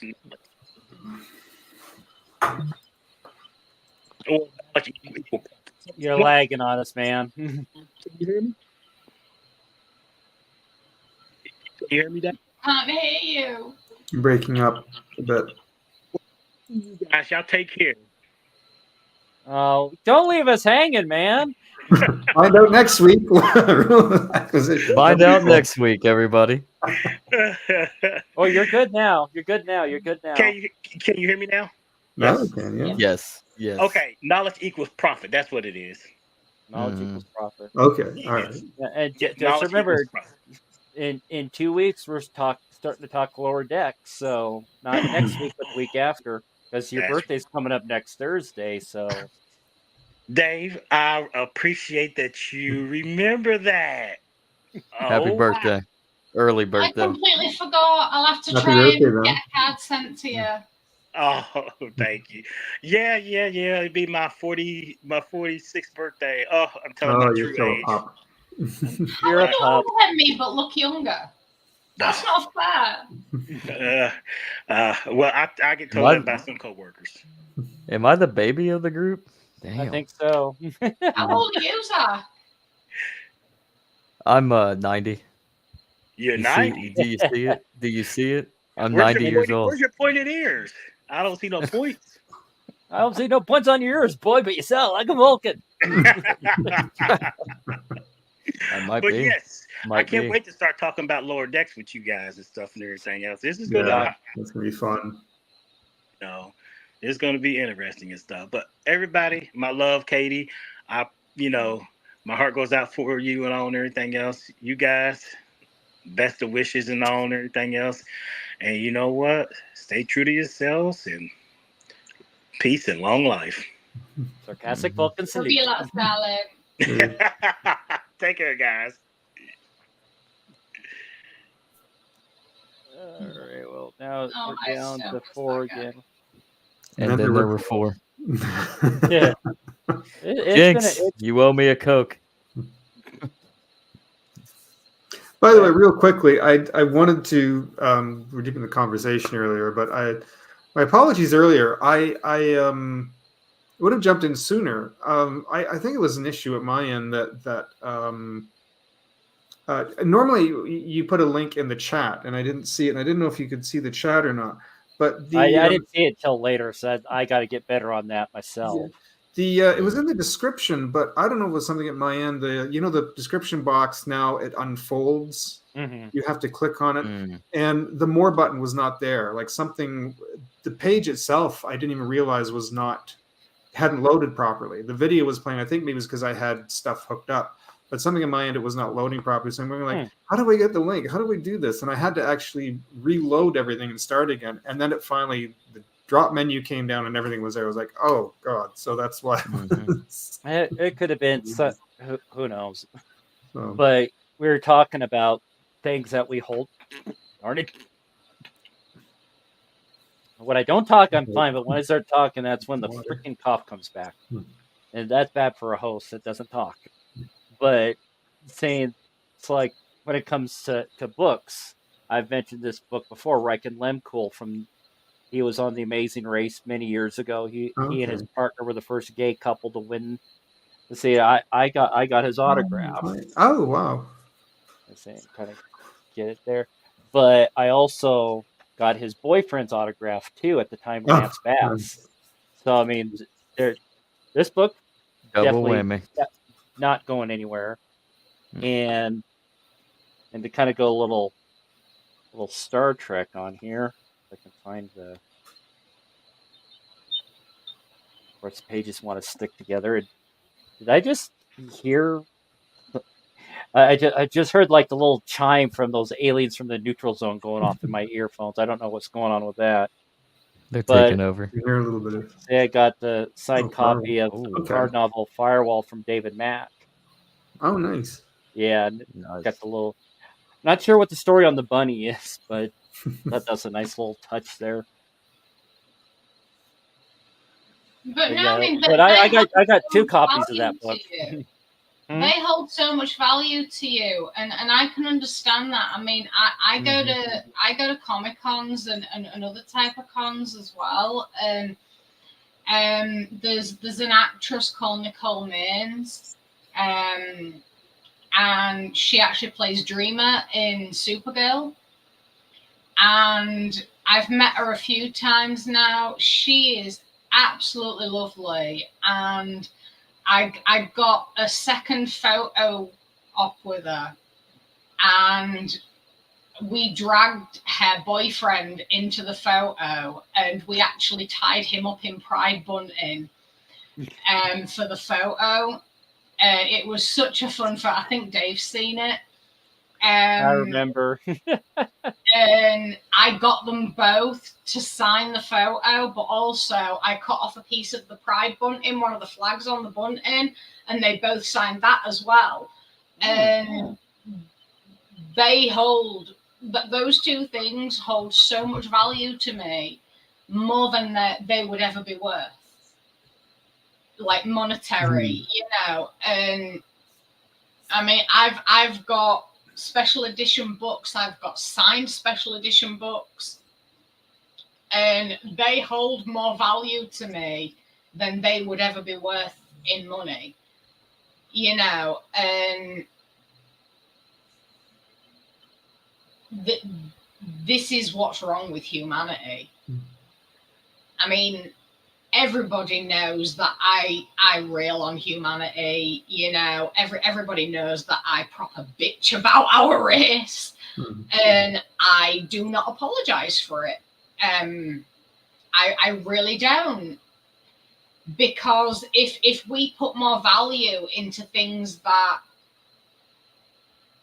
if we held things other than money within value, friends, I say family, but you know, friends, the family you choose, and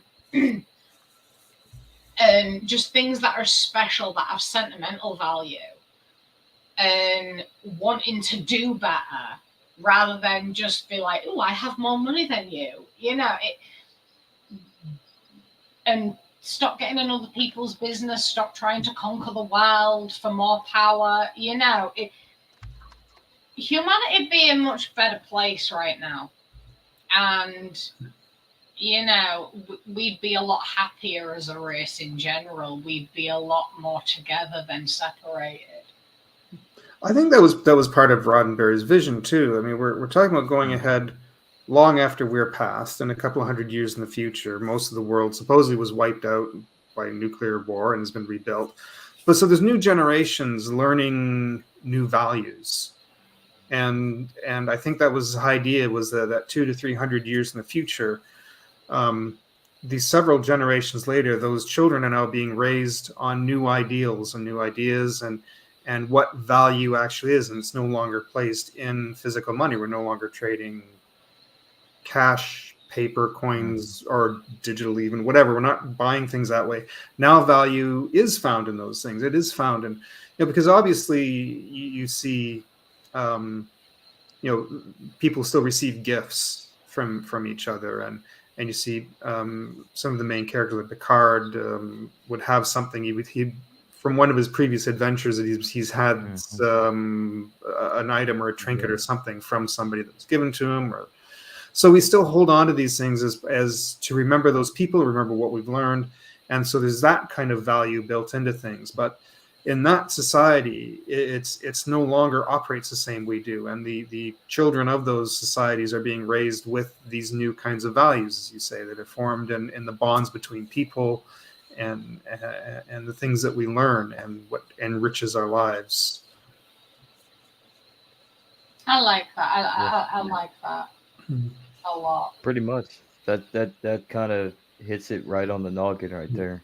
So, and we're in this period where society, going off of Roddenberry's idea of what he wanted to portray in Star Trek, you're standing at the edge of either complete and utter chaotic collapse, or try to start anew and try to be better, in which that's what they did.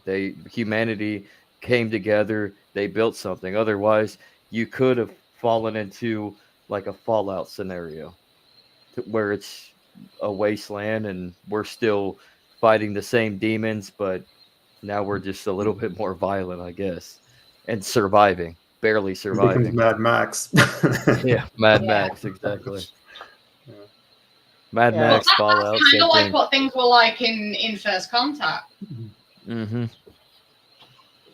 You know, that's kind of like what it was like when the Vulcans landed, and you know, like I said earlier, what happened then?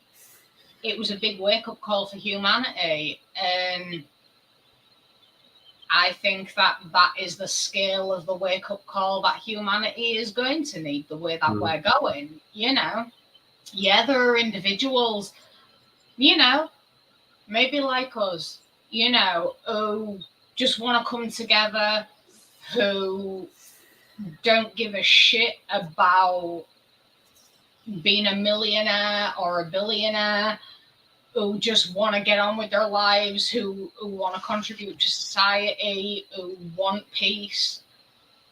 But until the rest of humanity follows suit, we're screwed. And you know, if the majority of humanity keep going down the same path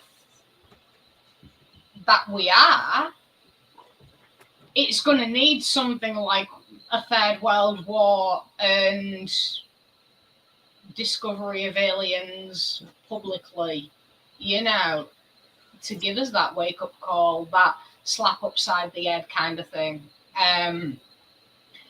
to wake us up. And it's upsetting that to think that humanity would probably, I won't say possibly, I will say probably, will need something so devastating to be able to wake up and see the bigger picture.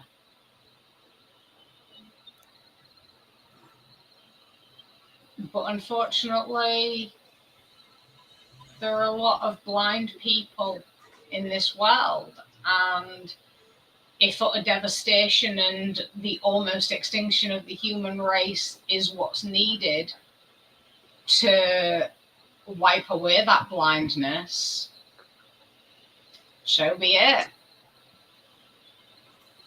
I think we can only hope that would, you would hope that we would learn from that if we survive that, that we can actually learn from that and actually move forward as a species. But did the world learn from Hitler? Mm-hmm. No, not really. Some of the world did. The majority of the world did not. Mm-hmm. And you know, Operation Paperclip. Yeah. But you know, have we learned from all our previous wars of fighting over territory, fighting over religion, fighting over race? No, we have not. Mm-mm. And what's the saying? The definition of crazy is doing the same thing over and over again and expecting the same outcome. That's the state of the human race right now. You know, it's like we're stuck on repeat. The human race is clinically insane. I don't think we repeat history, but we certainly don't learn from history, and we go through the phase of the same cycle. I mean, we just. But we do. It's a different situation. It's a different situation, but we're doing the same thing. We're not necessarily repeating exactly word for word, I guess, but yeah, I mean it's insanity. Repeating the same process. It's still repeating the same process. It's just in a different suit. I think it's because it's all by design. Yeah. I mean, very possibly. Nothing would surprise me. You know, we haven't seen completely annihilation either. The mustache man was stopped before he achieved his world domination. So we haven't quite completely wiped ourselves out just yet, to the point where we'd have to start. But the doomsday clock has gotten just a little bit closer to midnight. Mm-hmm. So yeah. But the thing is, hello, Grumpy Gnome. Fair enough. As Zach said, we don't repeat exactly. But my boy Grumpy. In history, there have been civil wars over, like, religion, for example.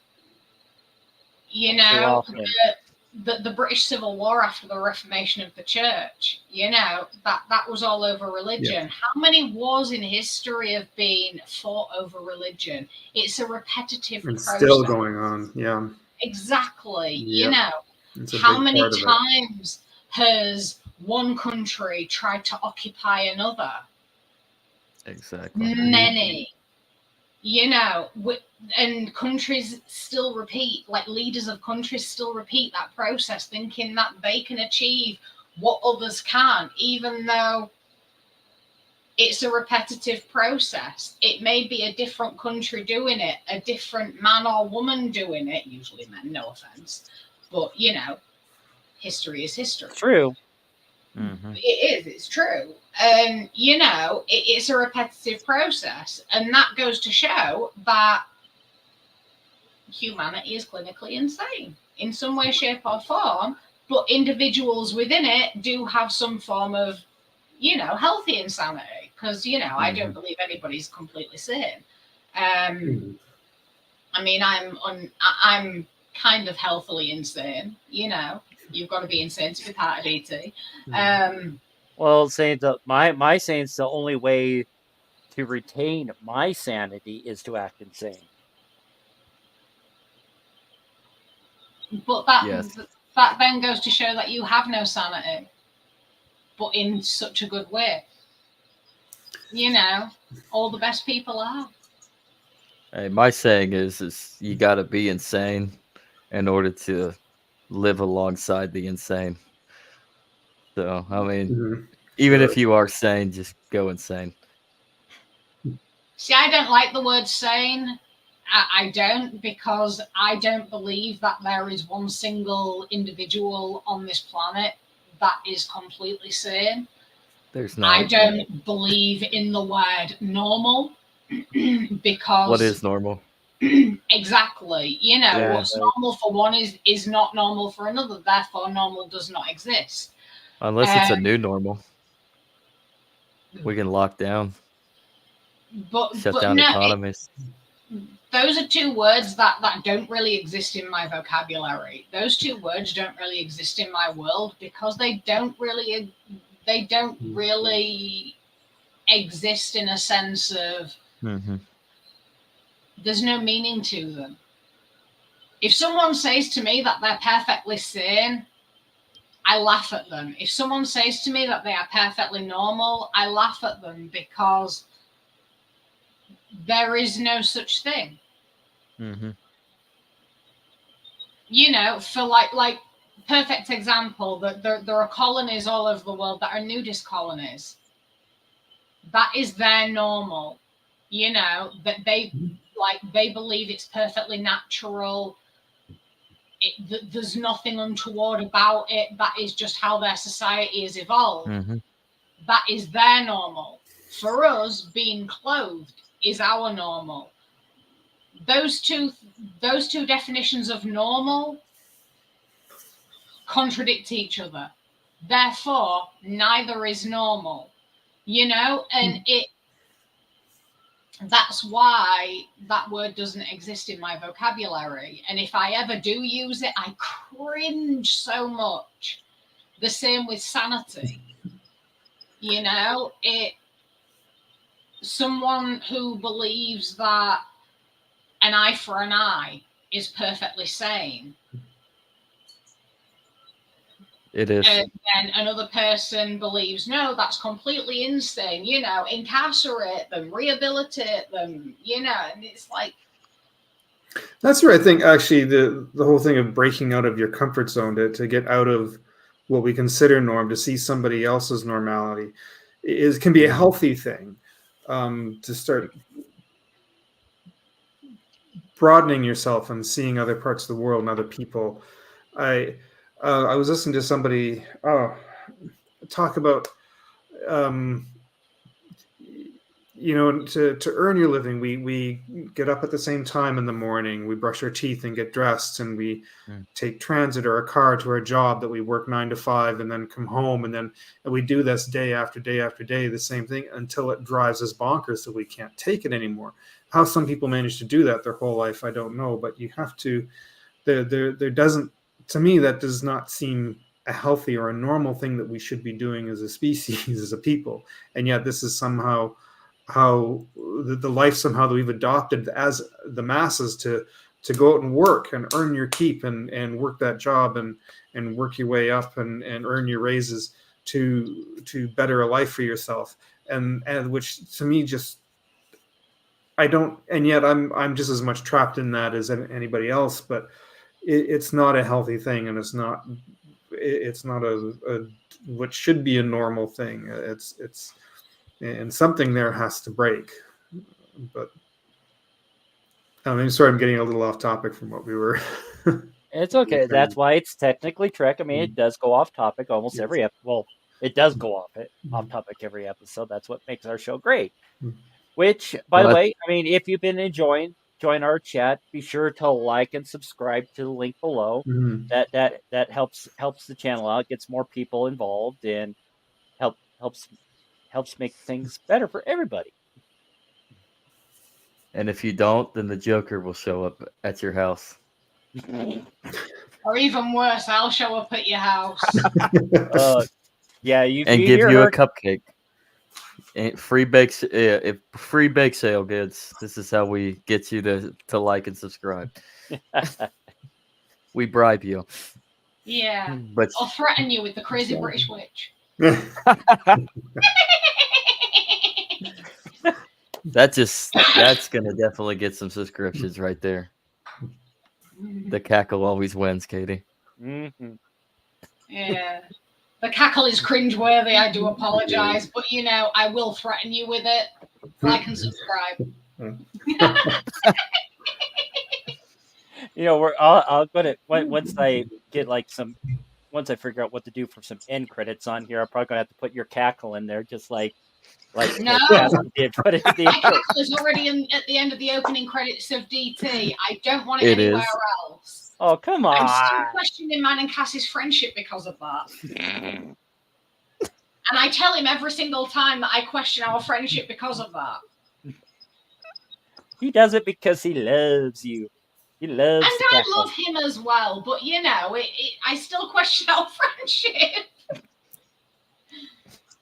Well, your family, there's no getting out of it now. So I know. They say you can choose your family, but unfortunately with you lot, there is no choice. It's a compulsion. It's inevitable. It's one of those things, we're stuck with each other now. There's no escape. we're stuck at the hip. Yeah. Awesome. The door to the asylum is locked. Well, when Cassie gets that big plot of land out here in Colorado, you would be no room for escape because there's nowhere to go. And there's gonna be a wall too. A big Yeah, and I will wall. accidentally, come across and just forget to come Oh. back. We lost Phil. Hopefully he comes Oh back. yeah, I'll certainly gate crash Cassie's ranch. What happened, Sorry Phil? about that. I just reached over and hit the keyboard and accidentally bumped myself out. Oh, way to go. You want to be the Sorry first about person that's done that on one of our shows. We've I had was going to hosts ask what your accidentally viewership disconnect. was like. I think on my end, I think it hit 12, 14. It's at 11 right now. So, Oh, all right. hi everybody. If you haven't subscribed, it's link below. So we're going to start talking Star Trek again next week. We're going to end our friendship series with one of the big ones. I at least think it is a good one. Is Skin of Evil, the episode where Tasha dies in season 1 of Next Generation. It's like, how far do you want to take that friendship to protect those that you care about, those you love? And I'm thinking that would be a good end cap to go before we jump head first into, wow, we just lost someone already. Let's see, before we It's because Tasha Yar died. Yeah, they're that upset over it. But yeah, I was too. Oh yeah, honestly, I didn't start watching Next Gen until towards the end of the 3rd season because I didn't get into it right off the bat. So, but I think it's 8th, 9th grade when someone introduced it to me, and I got the skinny novelization of the pilot, but I didn't get to see the pilot till who knows when. But yeah, it's Best of Both Worlds was the first episode I definitively remember. Yeah. The year 2000 is when I started watching Next Gen. Yeah, and now it's already 6 years off the air at that point.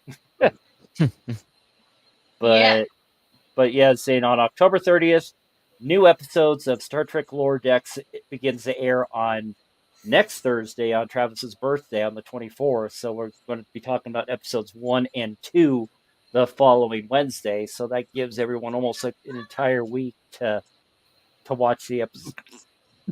Darn it, episode. See, I've done good on the coughs tonight, but see, not as bad saying thanks to cough syrup. You will zoom have out. to remind me. You'll have to remind me because this is the first time my PC or my TV has been on since like for about 2 weeks. Oh wow. Yeah, You'll see tweets, you'll see stuff. I'll be posting in Discord about it. Yeah, Discord will be much better because I don't really go on social media at the minute. I barely scroll through social media. I just share a few things, and especially with what's happened today, I'm very MIA from a lot of things. Yeah, but I got it on the scroll down below. If you want to keep up on what we're going to be talking about next, the quick link is bit.ly/DT_fam. And saying there's a section just for Technically Trek. It's called Technically Trek Technobabble. Back up again. But you can keep up on all the other stuff, Dangerous Thoughts related with, again, the main show Sundays at 6 at dangerousthoughts.show. And saying I think we're starting to get a lineup of guest speakers again after having a little brief hiatus of just having the family going old school again, just dishing about stuff that's going on in the news and whatnot. Saying actually, let's. And at some point in the next few weeks, my blog will return. I was planning on returning to my blog this week, but there is no chance in hell that's happening right now. Yeah, where is your blog? How can we find it? It's on the DT website. DangerousThoughts.show. Yeah, DangerousThoughts.show. Katie's Corner. Okay.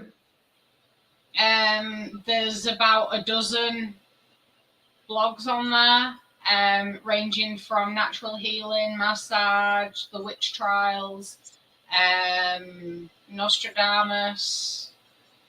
Interesting. Okay. Just all sorts.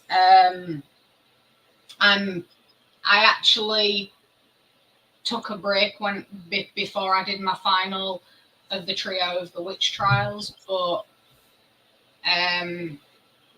when my blog returns, the final installment of that will be going on there, and then there'll be my own personal view, no research, no nothing, but my own personal view on the witch trials. Okay.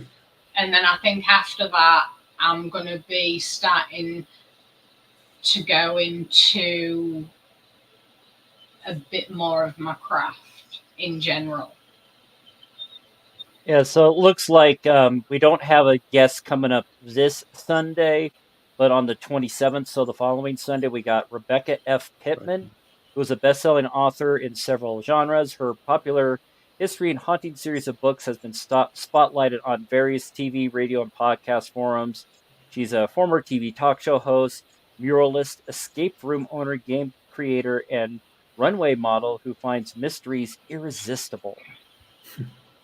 And Rebecca is also quite informed in several historical events, such as the Salem witch trials. I think it says Lizzie Border. I think that's supposed to be Lizzie Borden. And the Lemp Mansion. So that sounds like that's definitely right up my alley with my paranormal investigative skills and stuff. But I'll have to go downstairs and double check with Cassie to see if he can fix. I think there is a guest. I think there is a guest this Sunday. If it hasn't been officially announced because it's like I think Tyson announced it this past Sunday at the end. He mentioned something. Maybe I think it was. Was it Micah Dank that we were able to get him back? I think it was whoever I forgot his name, but he couldn't show up because of the hurricane or something. Micah. Yeah. Micah. I Yeah. think he might be coming this Sunday. Okay. If not, then it'll be another Dangerous Thoughts old school. Woohoo. But I think we've hit the 2-hour mark, and we've hit. Oh God, we're getting more people showing up to this talk. So should we talk more, or should we call it a night? Can we talk more? Well, can we talk more pertaining to the topic? It would be the big question. To be honest, I really don't think we can, because we actually started going around in circles a little bit with the economics. Yeah, it was briefly mentioned last week. I was like, that's what we're going to talk about next week. We're going to talk about Star Trek economics. What's that? If you want to learn any more about monetary policy, economics, the idea around money and credit, make sure you pick up this book right here by Ludwig von Mises, The Theory of Money and Credit. Fantastic book. I figured I'd throw out my books today too. Oh, there you go. That works. But yeah, any closing remarks, or are we just going to close the Haley frequencies? I've got a closing remark. Humanity needs to stop being greedy little shits. That works. I still want to recommend, if you get a chance, to look up the Venus Project, Jacques Fresco's Venus Project. I'm pretty sure this is what inspired Roddenberry many years ago for setting up his economic ideas for Star Trek. I'm going to write that down before I pull. I'm thinking.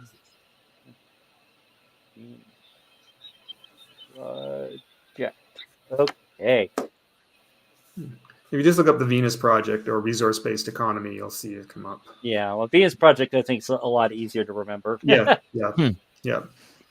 All right. Resource-based. Until next week, people. Peace and long life. Right. Out. Good night.